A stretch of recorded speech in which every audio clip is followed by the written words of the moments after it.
Hello everyone, welcome to the McDSP YouTube channel. Today we'll be talking about ways to utilize saturation to add character to a source by using the McDSP 6060 Ultimate Module Collection. Let's get into it. The 6060 Ultimate Module Collection contains over 30 unique modules for everything from EQ and compression to distortion and gating. And even more modules are in the works. Today though, we're mainly going to be focusing on the saturation and distortion modules in the 6060. And how to use them to add character to drum reverbs and synth sounds. In front of me, I have a Pro Tools session for a song where I have a snare reverb that sounds good, but it isn't quite popping out of the mix the way I want it to. Let's hear what it sounds like in solo and then in the mix before I've applied any processing with the 6060.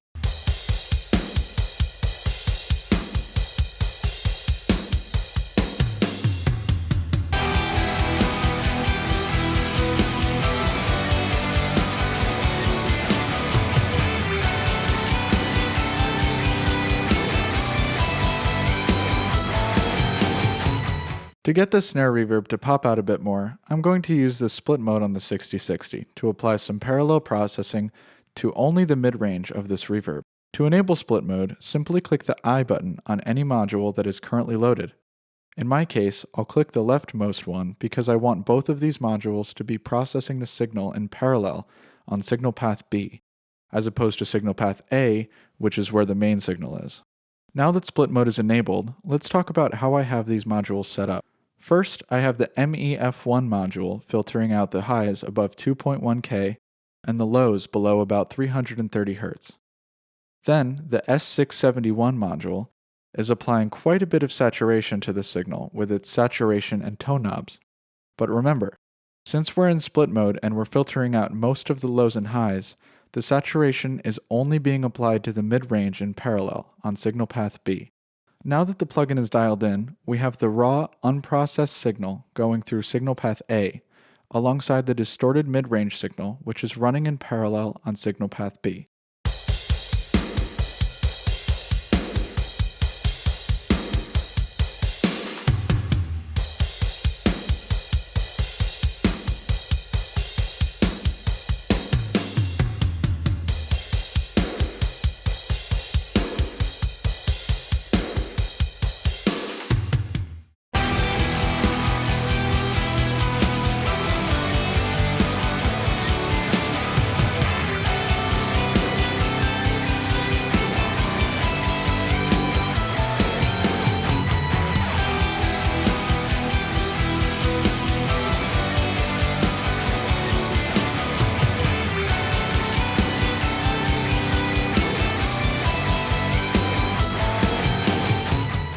Although I did go a little bit overboard to make sure you could really hear the difference, you can easily see how much potential this trick has to bring your drum reverbs to a whole new level.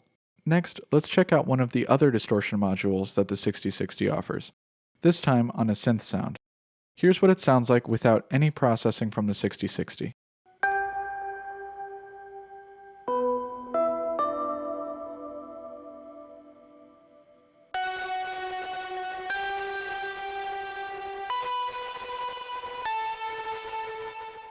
Let's check out what the D100 module, one of the more aggressive distortion modules within the 6060, can do for us in this case. Here, I have the distortion dialed in very aggressively.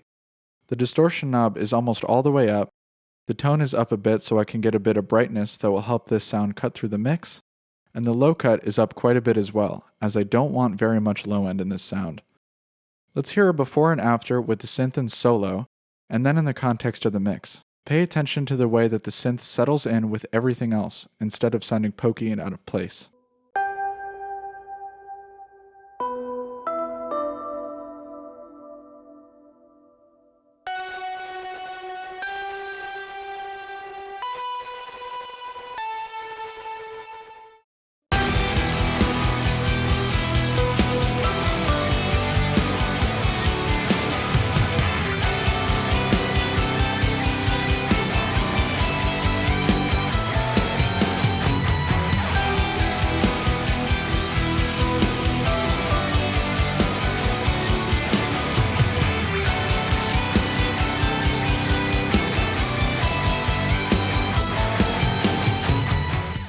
Again, the biggest thing you'll notice in this A/B is that without the distortion, the synth sounds like it pops out of the mix too much and that it has very little sustain.